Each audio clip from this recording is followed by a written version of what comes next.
selanjutnya saya akan menjelaskan terkait integrasi sosial. Jadi yang pertama itu ada homogenitas kelompok. Jadi homogenitas kelompok ini dia tuh punya prinsip dan ya kebudayaan kepercayaan yang sama gitu. Jadi maksudnya kayak ya ini bisa mempercepat harmoni sosial. Terus habis itu ada besar kecilnya kelompok. Biasanya kelompok yang besar ini akan mempengaruhi kelompok yang kecil. Habis itu ada mobilitas geografis. Jadi ya masyarakat pendatang itu harus bisa memahami aturan-aturan yang berlaku di desa itu atau di tempat dimanapun itu. Terus ada efektivitas komunikasi. Jadi ya ketika sudah muncul konflik ya kita harus bisa komunikasi gitu, jangan diem-diem doang. Nah habis itu ada juga integritas sosial itu dibagi. Integrasi sosial itu dibagi jadi 3, ada normatif, fungsional, sama koersif. Nah jadi kalau normatif itu berdasarkan norma, fungsional berdasarkan fungsi ada, dan kalau koersif itu berdasarkan kekuasaan.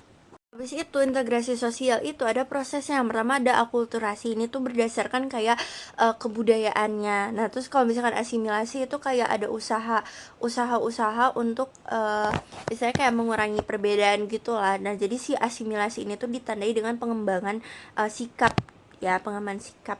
Nah habis itu ada akomodasi. Nah akomodasi ini tuh lebih kayak proses usaha manusia untuk mengurangi pertentangan dan demi mencapai kestabilan. Terus gimana cara kita untuk membangun harmoni sosial? Yang pertama tuh ada tahap perencanaan, yang dimana kita harus mencari nih informasi, kayak informasi yang kayak mencari informasi terkait permasalahan yang ada gitu.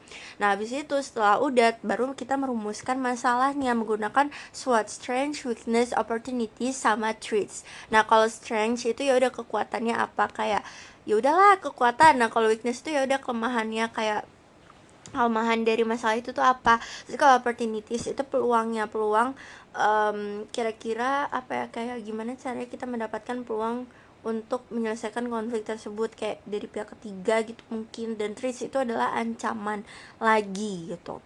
Nah terus habis itu yang selanjutnya itu ada tahap pelaksanaan. Nah tahap pelaksanaan ini gimana kita melaksanakan rencana yang sudah kita rancang sebelumnya. Nah habis itu yang ketiga adalah tahap evaluasi. Nah gimana caranya kita bisa mengembangkan, misalkan kayak ada yang gagal nih, nah gimana caranya kita bisa memperbaiki hal itu gitu, makanya adanya evaluasi. Oke sekian, terima kasih mengenai harmonisasi, bye bye.